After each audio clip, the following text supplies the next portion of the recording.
Hey guys, Monster here. Merry Christmas. It is Christmas Day 2020, so Merry Christmas, Happy Holiday to you and your families, whoever's watching this. Thought I'd bring you a quick EDC update, what I'm carrying on Christmas Day. What I am carrying is, start off with the knife, rocking the 940 Osborne. That was a birthday present back in early November. I've carried it every day since. I've been dabbling in some dyeing knife scales, like I've been dyeing them green, and I actually really like how some of them turned out. Maybe I'll make a separate video on that with some RIT dye. But other than that, I've been rocking this pretty much primarily just because I love it so much. I like the size of it. I wish they made an XL version of the 940. They just came out with a mini. I wish they made an XL version. I would buy two of them. But I've been pretty much rocking this exclusively. I like it a lot. I love the color. I really wish I did not get the serrated version of it. If anything, I'll just buy another one with the plain edge and the green handle. But that's my knife. Flashlight in my left pocket. This is in my right pocket. Flashlight in my left pocket. Still rocking the i3T. Or i5T EOS, excuse me. That's the AA version, just a little bit more powerful. I love the color. I love that metallic green on it. Still rocking the Chums wallet. I just moved everything into a single compartment because it's just more convenient for me to grab things and rifle through and stuff because I don't carry a ton of stuff. As you can see how thin it is. Love the Chums wallet. It's like $7, $8 on Amazon. I got a new phone. Early December, it was me and my wife's Christmas gift to each other. We got the same phone. I bought her one. She bought me one. It is the S20 Plus, and I like it. This is my first video with it. And the case I'm rocking, I've never done this before that I can remember, but that's the case I'm rocking with it. I like it. It was like 12 bucks on Amazon. I've dropped the phone a few times, and it's held up pretty well, actually. I like the little pop socket video phone stand. It's pretty cool. But I like the case a lot. It wasn't expensive. Otterbox doesn't make a green one, and I can't not get it if it, I can't get it if it's not green, so it is what it is. But I'm gonna just move that stuff up. The reviews on the phone case were great. It wasn't like I just got it just because the reviews were pretty good. I've dropped it once or twice, and it's held up pretty well. I don't throw my phone against a wall or throw it on concrete, so I don't really expect to break the phone anytime soon, and if so, I'll just buy another one or get it replaced or fixed. It's not a big deal to me. It's just a phone. But that's the case. I've been rocking with it. Firearm, this is probably the most consistently I've ever carried a firearm. 45 Shield, in my opinion, the perfect 45 caliber carry gun. I've been rocking the extended 7-rounder on it because it's wintertime. I can get away with clothes. I've never owned, by the way, this many magazines for a handgun. I've never bought so many for a concealed carry handgun. Rocking the Pitbull Tactical. Mag carry. The only thing I don't like is this is really thin here, clip, so I can't get the double webbing of my belt, the part that velcros on where I can adjust the retention of the belt. I can't fit that in here, so I have to sit this pretty far back on my back and then get a little uncomfortable at times and snag on things. But other than that, it's not bad. I like it. It's a universal mag carry, and I'm rocking another 7-rounder. Also, if I can find it, I just had it in my hands. I don't carry this at work. Obviously, where I work, I can't carry a firearm inside the building.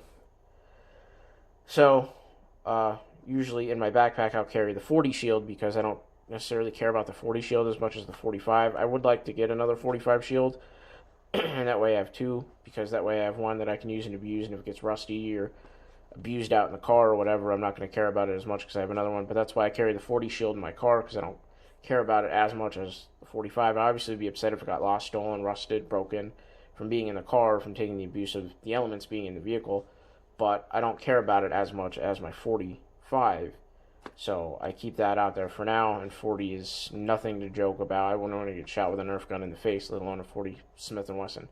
But anyways, my point is like my days off, and I keep it in a pouch, like I keep it holstered in a with an extra magazine in that pouch, in my EDC bag that stays in my car when I go into work. But say on like my days off, I will obviously take the 40 cal out and I will put this on my hip and I will throw this in place of the 40 cal, so I actually have extra ammo instead of an extra firearm, which these are just the standard flush fit 6-round mags. And all my guns, all my carry guns, I have completely religiously switched over to Federal HydroShocks. These are the 230 green Federal HydroShocks. 45 obviously. I carry 2 6-rounders. I don't know, I got this at Walmart for $10. If I'm doing drills or something, I'm going to the range, I'll throw this on because it's not super uncomfortable and it's really pretty durable. I mean, I don't know, it's just cheap nylon. I wouldn't really recommend it. It's not something like everyday carry, but I'll throw it on if I'm just lounging around the house, or I go to the range or something like that, or if I feel like carrying extra ammo. There's nothing wrong with it. It actually sits pretty flat to the body. I mean, if you notice, it really doesn't stick out much more. I actually find this to be a little more comfortable because it does flex with the body, kind of like those appendix carry holsters.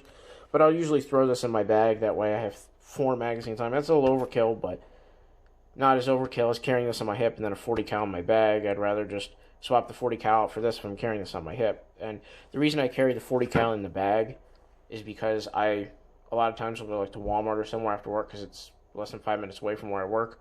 So I'll just, get out of work, go to Walmart, throw the 40 cal on. That way I already have a gun in my car. I can just throw it on, and there you go. And I don't have to worry about this getting abused by the elements from being in the vehicle. I can have that 40 cal. It's a Gen 1 Shield 40. It's nothing special. It's accurate. I can hit stuff with it.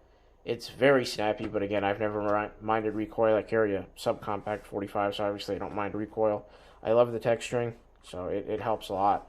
But on the Gen 1, it is pretty slippery. It really is. I think I am going to get a custom stipple job or trade it in for a 45 shield, and the 45s don't come in a Gen 1. They're only a Gen 2.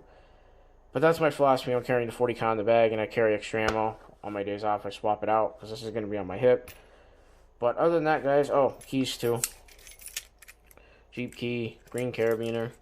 Been rocking the 45 keychain. It's a real round. It's just decommissioned, or I don't know, call it decommissioned. It's not live anymore. It's a little jacketed hollow point. I did, if you noticed, I stopped carrying the pry bar just because I wasn't really using it out and about as much. I was more using it at home, so I figured I'd just leave it home. But I like the idea of having a little screwdriver pry bit, and the screwdriver really didn't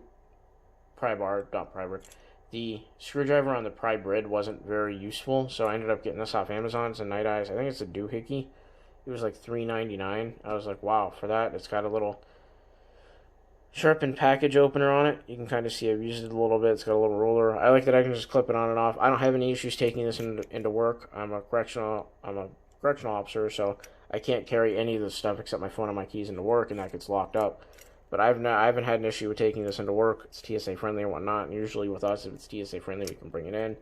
Except tools, we can't bring in pliers or anything like that. But I have not had an issue with this. And I do like this. I have used it to pry a few things and open some packages. It's done everything the pry brid has and more. So it's not too bad. I just kind of keep the pry brid at home. Maybe I got a bag at Walmart. If you go to Walmart and you go in the hunting section, I'm not getting it right now. I don't feel like going out and getting it. It's not in my kitchen. It's the OD Green Sling Bag, the Field Line. It's okay. It's not bad. I took it on one of my recent hunting trips. I went deer hunting, and I took it with me, and it was a little too small, so I ended up finding my 511 Rush 12 bag. I've been hunting for one in green, and I was almost about to RIT dye it, but then I found one on eBay, and I bought it. It's still not here yet because of the pandemic and Christmas. It's still not here yet, so I'm still waiting on that in the mail. But other than that, guys, I mean, I'll give you an EDC bag update here in a little bit. I have a ton of new firearms as of rifles. I've actually sold a lot of my handgun collection off because I've been really getting into the hunting thing the past couple of years, and I've really been wanting to get into some of the different calibers. I got a 30-30. I actually picked up a caliber that is readily available right now. Actually, it's readily available with what's going on right now in my area. I live in northeastern Pennsylvania. Deer hunting is probably one of the biggest things yearly here in northeastern Pennsylvania. So things like 30-30, 30-06, 308 are completely gone because of the pandemic, and now deer hunting season, deer season's been over now for 2 weeks, but my point is like 30-30, 30-06, 308 got hit like ridiculously hard. 30-30 was impossible to find. There is a shop around here that I can consistently get 9mm and 45 at every time I go. He has it because he's stocked up for years and years and years and years prior, and I'm not going to disclose that shop's name because, well, first of all, I don't want a ton of people to go there, and a lot of the local people won't be able to get ammo because, again, he's a big reloading supplier, he's a big firearm supplier, but he runs it very smallly out of his home, and I don't want to, you know what I mean? But other than that, I've been able to get a little bit of 30-30 here and there. I ended up getting a nice Winchester. But the ammo that I was trying to say that the only ammo I see at my local Walmart is 350 Legend. And that's the only ammo that I consistently see everywhere. So I ended up picking up a Savage Axis and 350 Legend, and I did not get a deer this year, unfortunately, But that is my deer gun consistently now. I'm looking at an older, I think it's a Model 70 pump action 30-06, Remington Model 70, I think they're called. I've been looking at one of those, and I'm thinking about it. It's just, what's the point when I can't get the ammo? But the 350 Legend, you can. So I grabbed one of those, and I like it a lot. Recoil is really good. It's really accurate. It's a really lightweight rifle. But other than that, guys, I'm just kind of sitting here rambling. I have a ton of new firearms. I have a new home defense shotgun that I'm absolutely in love with. I'm not going to tell you what it is. I'm not going to show you on camera right now. If you want to see I haven't done a gun collection, but if you guys want to see a gun collection, I will do so. So let me know down in the comments if you want to see a gun collection. Again, I have no problem doing that. Just keep in mind, I did sell off most of my handgun collection just because I kind of switched to this and my shield and a couple other things. So keep that in mind. But if you want to see it, let me know down in the comments. That's how I know, is because I do read the comments and do trying to answer everybody I can. But other than that, guys, that's my EDC update as of Christmas Day 2020. So just remember to stay bladed, stay pewed, and most importantly, guys, just stay free.